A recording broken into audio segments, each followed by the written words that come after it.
All right, ladies and gentlemen, MrSotko here. Welcome back to the channel. Got a whole bunch of good news stuff for you today. Just want to talk about two major things, and one of them's going to take a little longer than the other, so we're going to have to kind of go back in history. Good old history lesson. So strap in your seats and let's see what this is all about. So if you guys are into crypto news, you've probably seen the title: Judge Denies Craig Wright's Motion to Dismiss a $1 billion Bitcoin Lawsuit that has been going on for quite a while. But what is this lawsuit about? Well, that's what I'm here for today. So on December 27th, court documents from the case against the N-Chain chief scientist Craig Wright explained a large portion of the recent dismissal motions were found not warranted and were denied. Wright is being sued for 1.1 million BTC in a legal case in Florida that alleges he manipulated David Kleiman's family. Now, David Kleiman is one of the suspected Satoshi Nakamotos, or at least part of the Satoshi Nakamoto group. And it's a pretty compelling case that David Kleiman at least worked on Bitcoin. It may not be the Satoshi, but I really don't even think that there is a single Satoshi. Perhaps Craig Wright was a part of this group or new people that were originally making Bitcoin before it came out, because there is some evidence of Craig Wright knowing these people and could have been a part of the Satoshi Nakamoto group, but was definitely not the Satoshi Nakamoto. Who that was or who could get the most credit in this is anybody's guess. Could be that Waydai guy, could be Dave Kleiman, could be Hal Finney, it could be a lot of people. So according to the case, Kleiman versus Wright filed in South Florida, Craig Wright is accused of allegedly interfering with David Kleiman's Bitcoin assets after he died. Kleiman's family believes David and Wright played a role in the early days of Bitcoin and possibly created the technology. And now I know a lot of people say Craig Wright, fake Toshi, is not Satoshi, but I do believe that at least Craig Wright had at least something to do, or at least was affiliated, or at least knew, associated, whatever word you want to use it, with the people who were creating Bitcoin, or at least knew them as people. And, you know, could, like, your friend could be making Bitcoin and you just happened to know them and you communicated with them a few times. The assumption was bolstered back when Kleiman, a forensic computer investigator, was featured with Wright in tech publications such as Wired and Gizmodo, because they too thought the duo were possible Satoshi suspects. Kleiman died in 2013 with very little money after fighting with MRSA, a bacterium infection. His brother Ira Kleiman alleges Wright of plotting to seize Dave's Bitcoin and his rights to certain intellectual property. And according to legal documents filed February, Kleiman's estate is suing for 1.1 million BTC, or $3.9 billion, or the coin's fair market value, in the damages associated with IP theft. So 1.1 million Bitcoin sounds a lot like all of the Bitcoin that were in the Satoshi wallets, which is said to be anywhere from 1 to 1.1 million Bitcoin or so. So very interesting. This is David Kleiman here. He was a computer security expert. He was in the Army.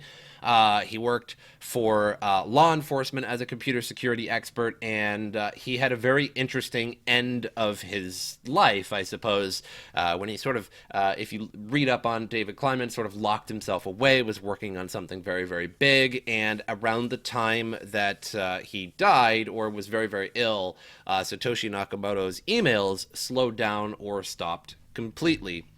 So N-Chain's Craig Wright has legal representation. Wright's motion emphasized that Kleiman's lawsuit was full of supposition, speculation, conflicting allegations, hearsay, and innuendo, interestingly enough. So now there is a Tulip-Trust, in case you have heard the Tulip-Trust. These are Dave Kleiman's actual signatures. This is his Florida driver's license. This is his just one of his signatures, another signature, and this is the signature on the contracts for the Tulip-Trust, which I will show you in just a minute, which is a very interesting document. Dave Kleiman doesn't look anything even remotely like how he signed his name. In fact, it says here that it looks like a near identical copy of a computer-generated font called Otto. Let's check that out. Dave, remember this little up in the D down there? Remember how it kind of looks like a lambda right there? Hmm. Oh, geez, yeah. No, that's definitely Otto. That is absolutely Otto. It's the same exact thing. Well. So that's clearly a forged signature. You don't even have to be an expert on that one. So basically, Craig Wright is showing everybody, and this is started quite a while ago. This Tulip-Trust.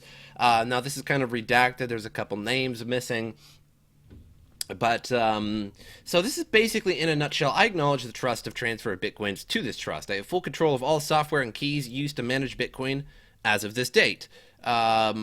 This is to Craig Wright from David Kleiman, who apparently owned over 1 million Bitcoin, interestingly enough. So David Kleiman is a huge Satoshi possibility. Now, I know a lot of people say, okay, there's Satoshi used a lot of English words in terms of like Britain, like Greater England words, like bloody and such that nobody would really use in most other countries. That he should be English. But like I said, there is likely a Satoshi group of individuals, and maybe somebody was emailing on his behalf, or somebody that was intelligent might type in a different way to hide their identity. Now, you might wonder, why would you hide your identity if you were Satoshi Nakamoto? And that's for a lot of reasons. Maybe you were on your deathbed and you don't want anybody messing with you. Maybe you feared repercussions for creating this. Maybe if people knew your name in the way that people know who Charlie Lee is and Vitalik Buterin, people will mess with you all your life, ask you questions, ask you to change things, ask you to put back doors in. Maybe the government could get to you some way or shape or form. And what makes Bitcoin Bitcoin is the fact that Satoshi Nakamoto, or the group of people that made it, is pretty anonymous, and nobody can really consult them, control them, manipulate them, or anything like that, because nobody knows who it was, or at least most people don't. So it basically says that I, David Kleiman, shall become the trustee at transfer of the Satoshi I have received from Craig Wright. So this states from David Kleiman, supposedly. Most people believe that this was written entirely by Craig Wright in order to steal the Bitcoin of Satoshi or Dave Kleiman. And so basically it says that Craig Wright is Satoshi, that he mined 1.1 million Bitcoin and gave it to David Kleiman, and then later David Kleiman would give it back to Craig Wright. Why would you even do that? I have no idea. So if you guys want to read this, it's very interesting. It's actually very easy to find this. You just type in Bitcoin Tulip-Trust, and you should be able to find this. But all in all, it says, if David Wright should die before 2020, the entire minus an amount noted below should be transferred to Ramona Watts. If I should die, Dr. Craig Wright should be returned the shares in the Tulip-Trust and company 15 months after my death, etc., etc. So basically, Dave Kleiman, the truth is that Dave Kleiman likely mined 1.1 million Bitcoin, and Craig Wright and Dave Kleiman knew each other, and so Craig Wright conjured up this idea to essentially take that Bitcoin. Because when David Kleiman died, it was under very weird circumstances. He basically died in his own filth, if you will. If you read up on David Kleiman, and there was a gun, there was all kinds of weird things abound, and one of the things that was left over that was given to David Kleiman's brother was a little thumb drive. And it's likely that at the time, and maybe not even today, that his brother did not know what was on that thumb drive. Likely, it was an encrypted thumb drive with 1 million Bitcoin on it. And maybe other things as well. And so I believe that maybe Craig Wright knew Dave Kleiman. That Dave Kleiman and Hal Finney and various other people had some sort of connection with each other, whether they were just friends, colleagues, associates, whatever you want to call it. So when Craig Wright says that he's Satoshi, he's full of it. However, I would say that he was likely involved in it in some way. Maybe he received emails, maybe he communicated, maybe he consulted in some way, shape, or form, and then afterwards attempted to steal it once the actual price of Bitcoin started to go up, and a million Bitcoin was really no joke. So 1.1, Dave Kleiman, have received 1.1 million from Craig Wright, which I think that Dave Kleiman just mined them himself, not from Craig Wright. And at the time of transfer, it's valued at $100,000. So a mere 100,000 US dollar at the time in 2011. But now, today, billions of dollars, essentially. Especially when it is 20,000, you'd essentially be one of the richest people in the world. There's no doubt about it. So there's a lot of articles on this. There's a lot of forums, too. And this is a forum called Was Dave Kleiman the Real Satoshi? It says here that I'm pretty sure the real Satoshi isn't some dead guy, but someone who decided he got in over his head when the US feds wanted to talk to him. Especially with the Silk Road being massive at the time, they were going to either force him to put a backdoor onto Bitcoin, killing it, and if he refused, charging him as an accomplice for every transaction. He probably figured his lawyer bills would be massive and it would be just easier to wipe his drives and keys and never look back. So that's certainly a possibility. That is kind of a pretty clever response to it, and might not be true, but also might be true as well.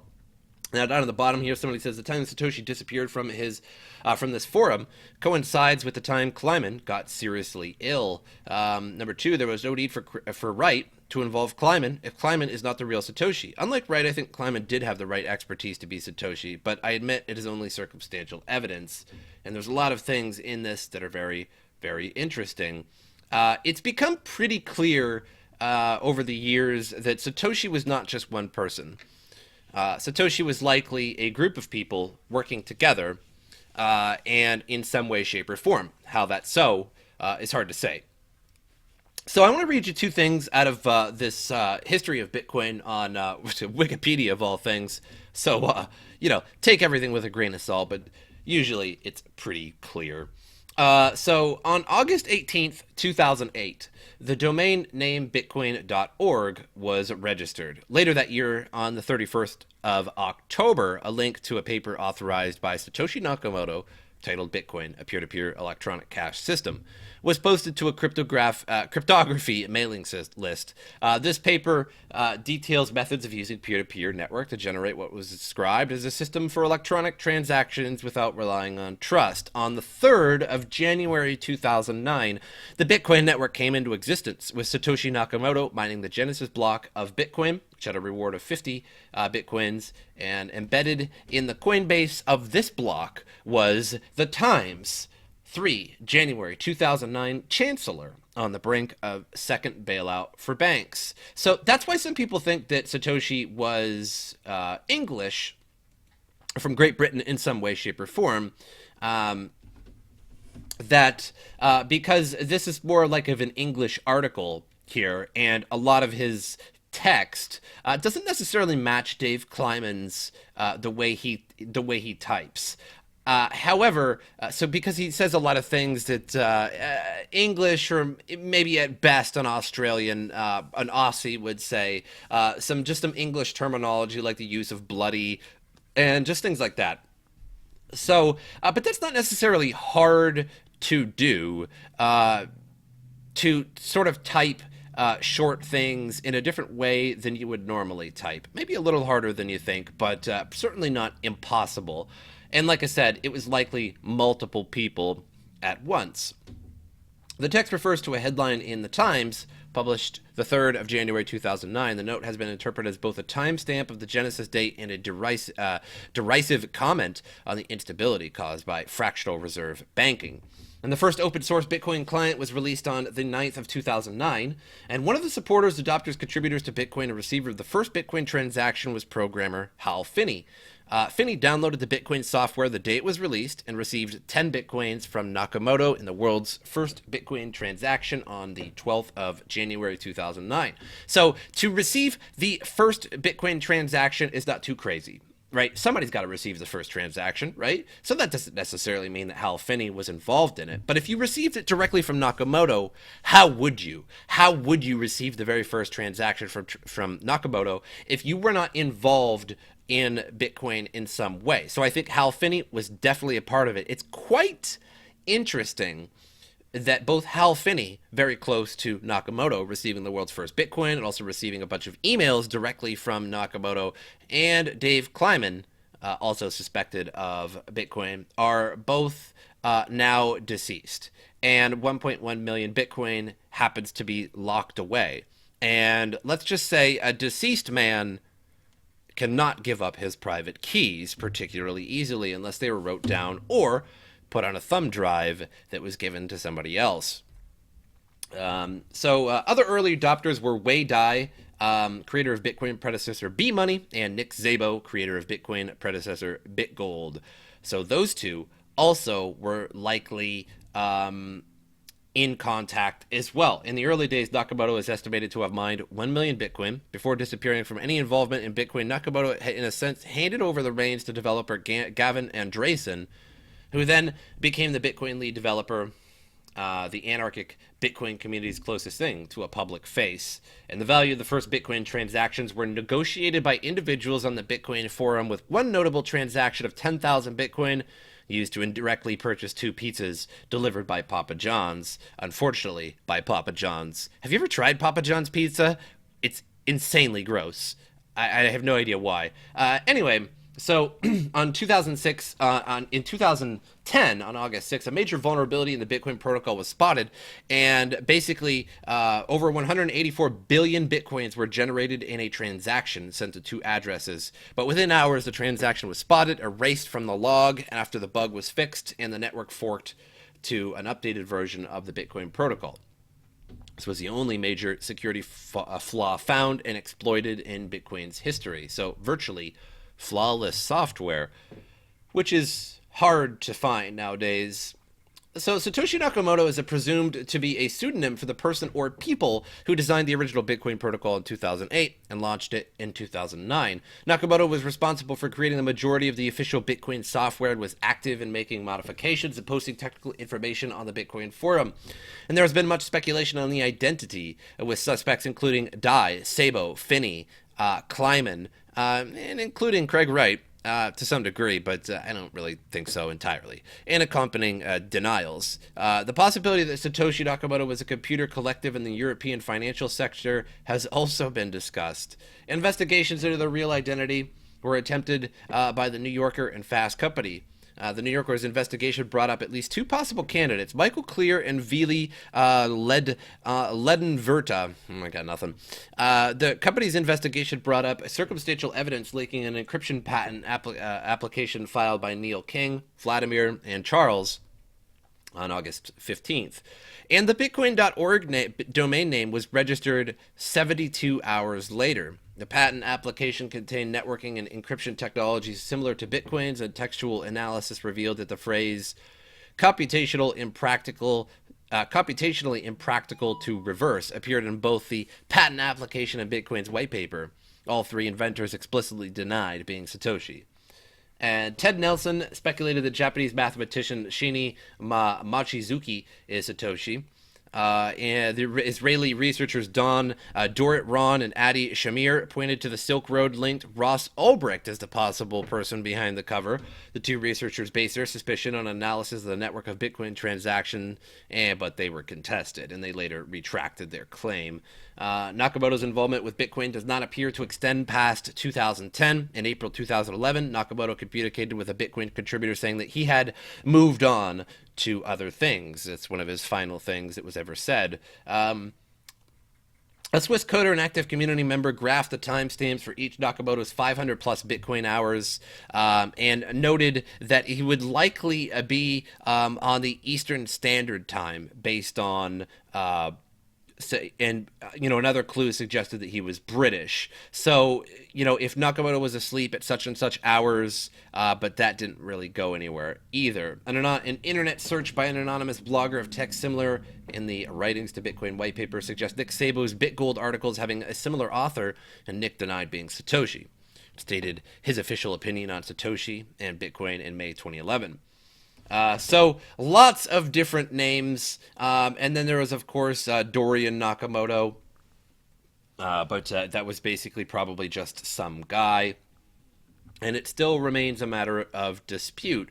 And it's, I think, not only is Satoshi Nakamoto's identity a dispute, but the fact that should he ever be named anyway, is that a dispute? Because that would lead to potentially weird things. It could lead to good things or bad things, most likely bad things. So if you guys understand this article here, it's basically over the Tulip-Trust that I believe that Craig Wright essentially fabricated this to get the 1.1 million Bitcoin because he knew that Dave Kleiman had 1.1 million Bitcoin. He knew that he was potentially Satoshi and that he worked with them. So I think like Hal Finney, possibly Craig Wright, Dave Kleiman, and a few others. Maybe Nick Szabo was consulted. Wade Dye was probably consulted. Everybody was probably brought in to say, hey, let's build something better. Or possibly some one person was like, hey, like, how did you do this? How did you do that to these different people? And then put it all together himself. And if I had to say if it was just one person, Dave Kleiman is a very high suspect on my list. His writing doesn't match up, but that's not particularly hard to fabricate, really. There is some heuristic analysis, I suppose, of like people's writing habits, but none of those have really paid off yet. But moving on to a Time article says that Bitcoin development should be a world priority. Tamper-proof transactions, lack of government control and inclusion, the publication says, it means the world should spend more time developing Bitcoin.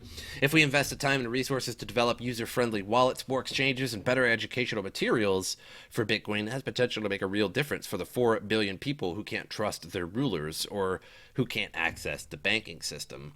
So this is from Time magazine. So pretty good coverage, I suppose, even though Time has ripped on Bitcoin before. So just sort of flip-flopping. Why not, though? Bad publicity, good publicity, either way.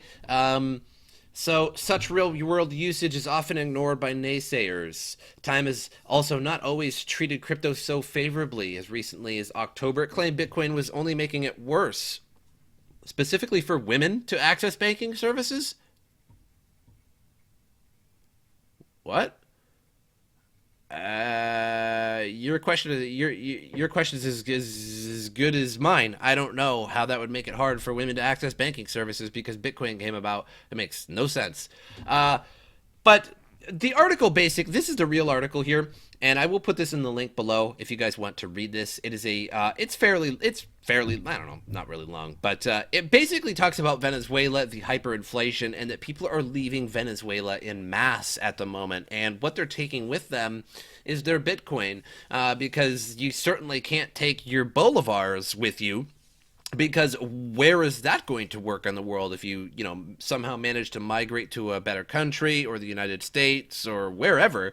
Nobody's going to accept your bolivars because you would need like 88 billion of them to buy a gallon of milk. So they're all taking their Bitcoin, and it goes on to talk about other nations, Iran, Saudi Arabia, and many other countries that are going towards privacy currencies like Zcash, Monero, Bitcoin, etc. Even though Bitcoin, you get what I'm saying there.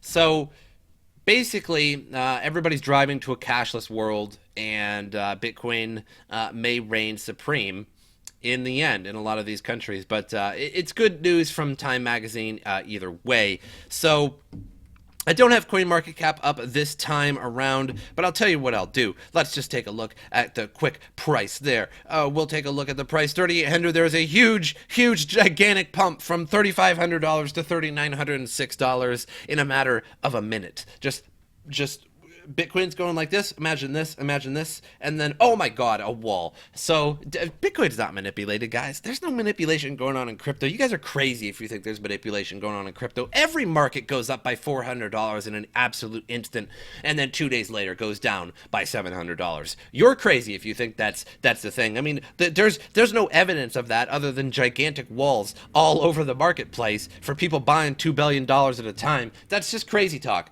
Crazy talk. But I hope you guys enjoyed this. This is all I have for you today. Make sure you like and subscribe to the channel, and links in the description below to my social media, Twitter, Steam, and Twitch. Catch me live on Twitch, etc.